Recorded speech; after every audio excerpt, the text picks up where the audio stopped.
Magandang hapon sa inyong lahat. I'm Coach Nico Ikongski and Coach Brandon, Brandy Friday. magkakandak kami ng lower body workout or leg workout. Nandito kami ngayon sa Pasig Fitness as K5 user na available sa Supplement Hub. Almost 3 months ko na din kasi siya ginagamit. So far, so good naman sa akin yung results. At the same time, yung flavor talaga, yun yung pinaka-distinct na maipopromote. Hindi ka masasawa, hindi ka mauumay. Yung variety ng flavor, sobrang dami. At the same time, masarap talaga siya. So, ayun. So, panoorin niyo yung workout namin and kung paano nakakatulong sa amin ang K5 Reserva.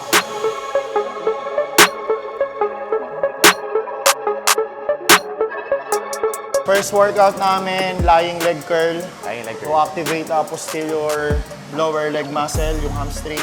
And superset namin sa tibialis races para sa tuhod. Bago kami magkandak ng compound movement. Let's go.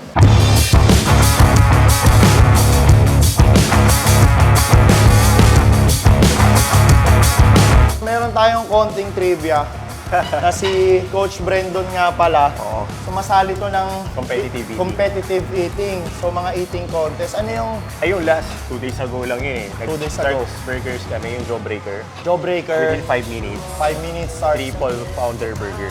Tapos 400 grams of fries, kasama na rin yung drink. Within 5 minutes yung time limit. So nakuha namin siya ng 2 minutes. 2 minutes, di ba? Isipin mo. Ganun talaga katindi dito si Coach Brandon. Pasok pa rin naman yung sa macros kasi yung burger na ginamit nila, yung patty, okay din yung quality ng beef. Ngayon, nagpe-prepare naman siya for arm wrestling. Arm wrestling. Hopefully by June, meron akong masalihan na amateur. So ito naman, para sa tuhod, tsaka yung tibialis muscle nyo, yung harap ng lower leg muscle nyo, si Kwenta.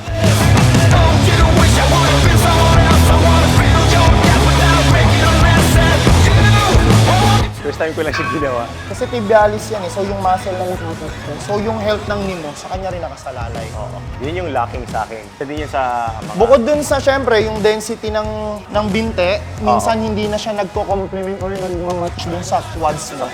So kailangan, magpaka rin ng mas dito sa lower. Parang forearm and bicep. Parang ito yung nagsisilbing forearm eh. Oo. Yung iba naman may problem kung bakit hindi lang mapalaki yung calves kasi hindi rin nila nawo-work yung tibialis. I see. Kasi meron tayong tibialis anterior eh, sa likod. So kailangan din mo siyang i-work para ma-develop mo yung calf muscle. Muscle na kinaiinggitan ng lahat ng lalaki is yung calves, di Kaya ba? nga. Ha? Grabe, gigil na gigil eh. Di, ano lang yan, implant. Implant eh.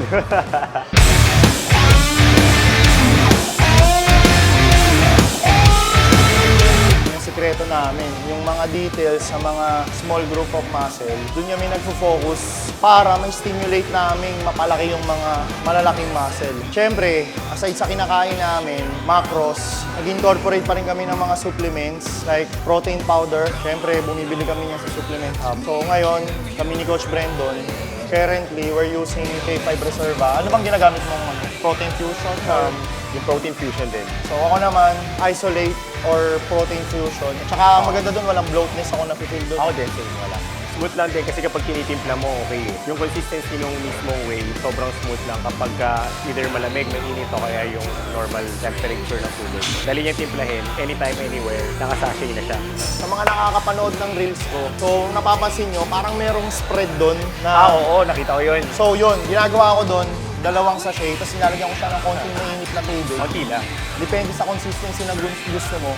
Instead na mag-put ka ng spread na maraming fat or maraming sugar, Okay na, antay yun yung ginagawa ko. Nasa-satisfy ko yung craving ko sa sweets at the same time. Pasok ko sa macros ko. 2 in 1. Diba?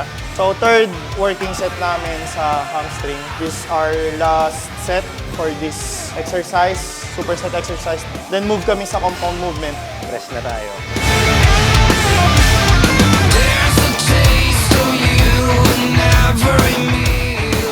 Let's go, Brents. Up, up. Up, up. Nice one. So, next exercise namin, compound movement, V-squat. Lika. Magpe-place kami ng step box here sa platform para mas create ng greater range of motion kasi pag hindi, tatama agad yung stopper dito sa limit niya. So, hindi namin i-hit yung tamang depth. So, ito naman, more on knee flexion. Kailangan yung calves, mag-touch yung hamstring. Quads talaga siya. I could need some of you. Straight up, there is nothing else I'd rather do. Sit tight, you may think it's in lane. We need to get back. We need to Pa! Pa! need some of you. Last one. Inhale. Minimal pa rin yung sa likod. Di ba? Pero mo sa quads at glutes, di Dito, ba? tapos dito. First time ko actually masubukan yung ganyan. Gem to, gem. Gem to dito sa gym namin. So dati wala naka-appreciate nito. Nung nilagyan namin ng additional na platform, solid. Ano masasabi nyo? Para sa 40-year-old, consistent, night shift, BPO, sipin nyo, daddy, lover, lahat, di ba? Anong excuse nyo? Flex Koy. Malay nyo, makita nyo na to sa stage, mag-compete. Wala pa sa plano, pero tignan nyo, di ba? Solid. Basically, kailangan mo pa rin ng foundation like bar squats, back squat, deadlift, and bench press. Pero, if ang goal nyo is to stimulate growth, hindi nyo naman kailangan laging magpakamatay dun sa bigat or Totoo. makaramdam ng pain. One more.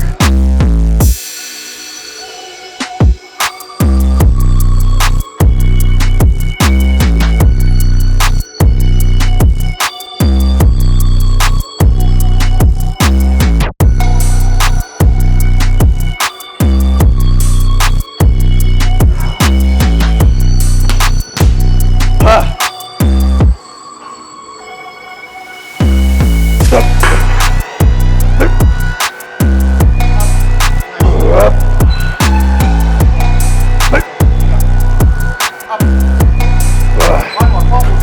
Ano muna? Huwag na huwag na baba. Ito. Delay. Easy.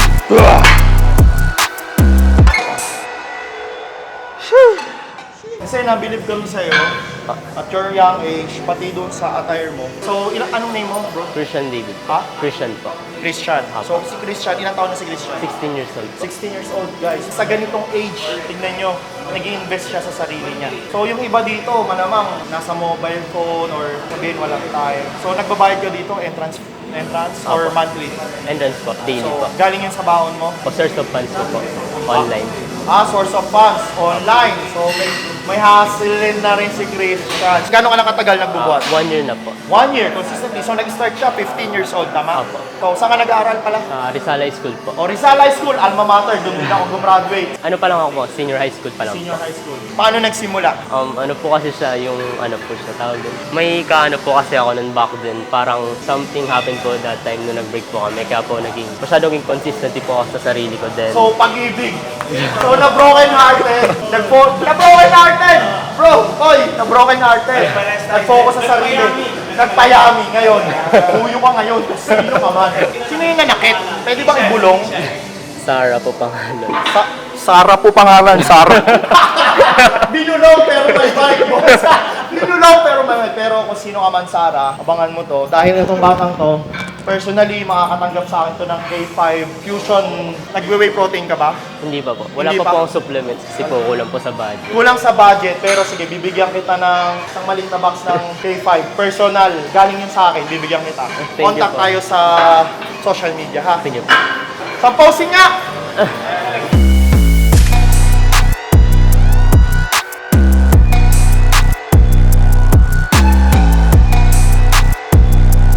Walang formal coach na nag-guide sa kanya. So, tignan natin kung hanggang saan siya pag ginay siya. Watch out. Next.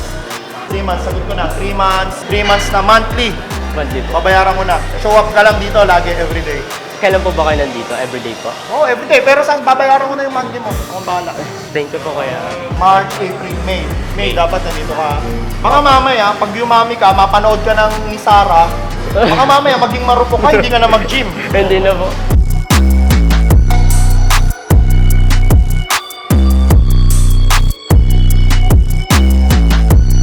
Yan din ako nun eh. Naalala ko tuloy parang way back, 2015, nag-start kami mag-gym.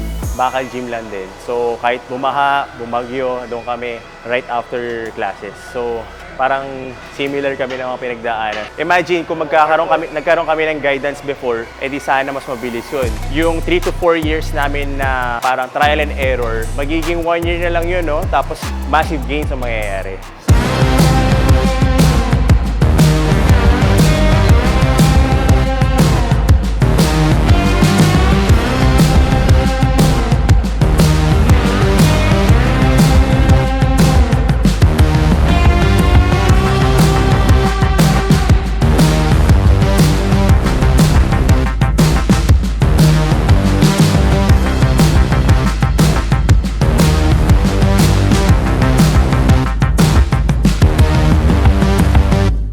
Tanong ko lang, bakit kailangan di tamarin pag nagle-legs? Or kailangan mag-leg day pa rin kahit paano in a week? So, by the word itself, yung tamad, alam mong tinatamad ka, mindset yun eh.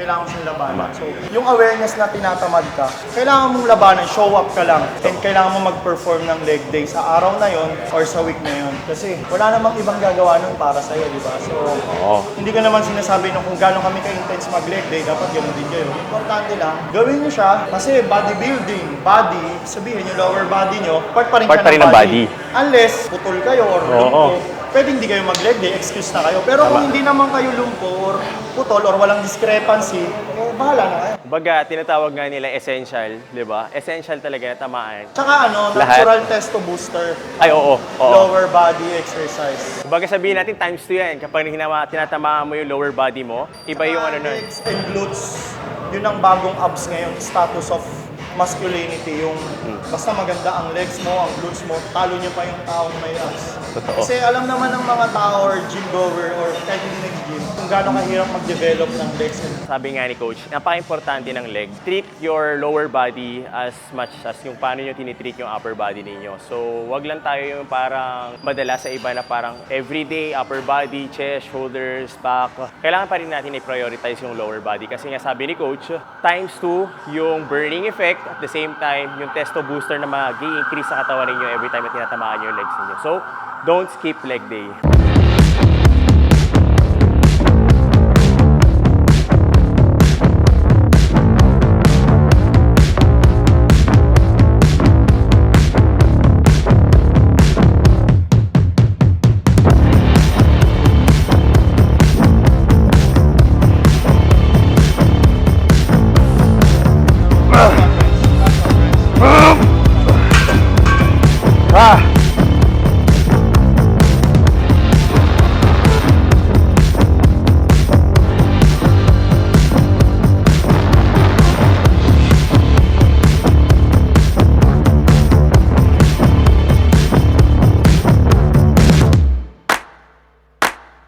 Tapos na, workout. Saktong-sakto. Post-workout natin, siyempre, consistently for 3 months, K5 Reserve pa. Sa akin, vanilla sundae, anong flavor yung sa'yo, bro?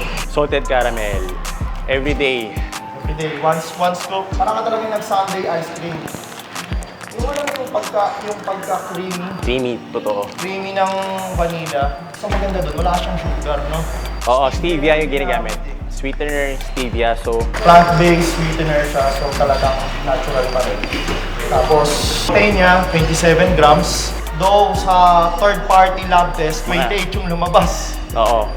So ayun, guys, dito namin i-end tong vlog na to. Sana na-inspire kayo, sana marami kayong natutunan with Coach Brandon, Brandy Friday. And Supplement Hub, syempre. At yung K5, available to sa Supplement Hub. So, ay marami nga palang ano to variety. Meron siyang small box, which is 10 pieces. Meron siyang 80 sachets, which is your bigger box. And Tapos, yung isolate, ilang 50 servings 50 siya. servings. So ayun, check out nyo lang sa Supplement Hub. Coach Ikongski, Brandy Friday, nagsasabi na